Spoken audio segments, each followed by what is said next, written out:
Muchas gracias, presidenta. Señor Vila-San Juan, agradecer la exposición que, como ha señalado la presidenta, es,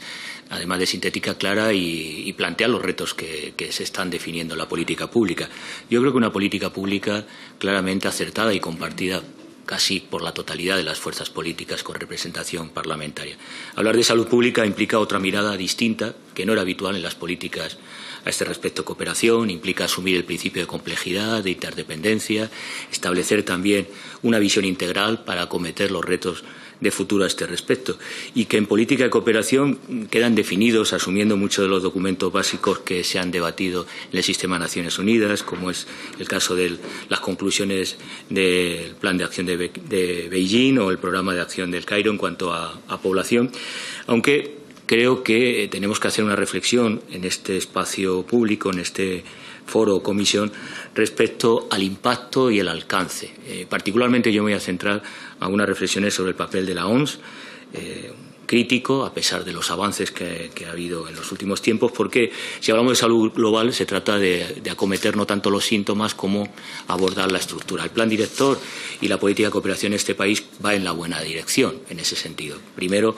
establece, como usted ha señalado, el fortalecimiento como objetivo prioritario de los servicios nacionales de salud, es decir, acometer lo estructural, porque la garantía de prevención, de preparación, de acometer cualificando a los actores de ese sistema nacional ante situaciones de emergencia o de cualquier tipo de contingencia en materia de salud pública. Se trata de pasar de una cultura de la emergencia a la potencia organizativa de un sistema público, y este es el reto al respecto que tenemos con la formación de profesionales y adaptar a las necesidades. Se establece también una respuesta integral en situaciones de emergencia sanitaria con una visión multilateral, con la OMS en el centro, que ha demostrado ser eficiente en una situación inédita, histórica, de acometer la pandemia, y objetivos también que son fundamentales. Hablaba de la unidad familiar, reforzar el acceso a derecho y salud reproductiva y sexual, que es una garantía también para garantizar, como el debate en el Cairo, el desarrollo de la población en condiciones, digamos, estables y que garantizan el desarrollo, aparte de complementar la Alianza Mundial para la Inmunización, de fondos como el Gavi para promover acciones. Quizá tenemos problemas que no se habían dado antes, como es el caso de la desinformación, el negacionismo y el cuestionamiento de la ciencia y, en este caso, del sistema de salud pública para acometer estos retos. Yo creo que ahí tenemos que desempeñar, frente a la negación de la cobertura de vacunas y las políticas sanitarias, sociosanitarias a este respecto, por un esfuerzo mayor del sistema de Naciones Unidas en esta materia, de organismos como la UNESCO, que ha tenido siempre la tarea de la comunicación, en este caso de comunicación de la ciencia y de sensibilización como un objetivo que plantea el plan director a este respecto. Pero también políticas estructurales que tienen que ver con elementos como señalaba el caso de mi tierra, de Andalucía, de las políticas del agua, de la soberanía alimentaria y de la seguridad alimentaria en la lucha contra el hambre, pero también de la autonomía a este respecto, que son, en el cambio climático, un aspecto también estructural que va a afectar a la salud pública, a la salud global, y que obliga también a una política integral del sistema de Naciones Unidas. Quizá lo que sería cuestionable es que seguimos en la OMS,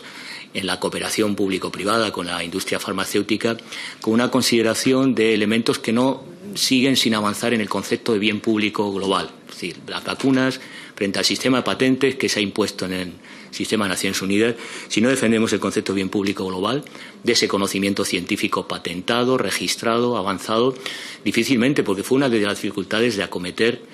lo es en el Gavi, lo es en las campañas ante situaciones de pandemia, de una política global y de una salud global como estrategia, justamente por la privatización de recursos que deben ser accesibles para los pueblos subdesarrollados, para todos los actores del sistema global. Y ahí tendríamos que hacer una consideración. Yo le voy a preguntar tres cuestiones que me parece importante. Ha señalado la importancia del sistema de salud pública, de las competencias que tiene el sistema nacional español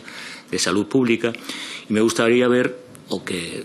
se extendiera, si es posible, qué experiencia puede aportar el sistema español de salud pública a esta estrategia de salud global en el seno de la Unión Europea, qué tipo de transferencia del conocimiento puede aportar de la experiencia concreta que ha desarrollado, no en la pandemia más reciente, sino de competencias históricas que tiene nuestro sistema a este respecto. Hay un segundo eje en la política de salud global que tiene que ver con la economía de los cuidados, y esto implicaría poner en valor el trabajo reproductivo en la cooperación al desarrollo. Hay una visión de género importante en la cooperación en el plan director, pero creo que si no se cambian los indicadores, hablando de impacto, hablando de salud global, que se manejan habitualmente en la OMS y en otros organismos multilaterales, difícilmente vamos a poder cambiar el eje. Estamos cambiando una visión de una concepción nacional a un enfoque global, y los sistemas de indicadores no valoran el trabajo reproductivo y otro tipo de intervención que son importantes si hablamos de salud comunitaria, si hablamos de salud pública a este respecto en los contextos nacionales. Y el tercer eje es cómo podemos abordar en esa estrategia de salud global la coordinación de la cooperación descentralizada o de la cooperación de Estado, del Estado-nación, en este caso de España, con otros tipos de actores, que siempre suele ser un problema. Lo ha sido, si hablamos en el contexto español, en la gestión de la pandemia, lo es también si hablamos en los contextos globales. E igual que es un reto la salud global, la cooperación entre Ministerio de Sanidad o política de salud,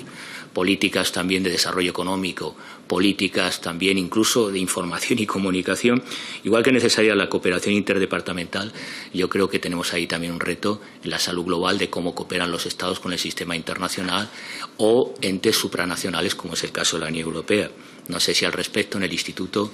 que lidera pues han hecho consideraciones y propuestas concretas para tomar en cuenta en política pública, en este caso en la planeación de esa estrategia global que tiene que hacer nuestro Estado al respecto.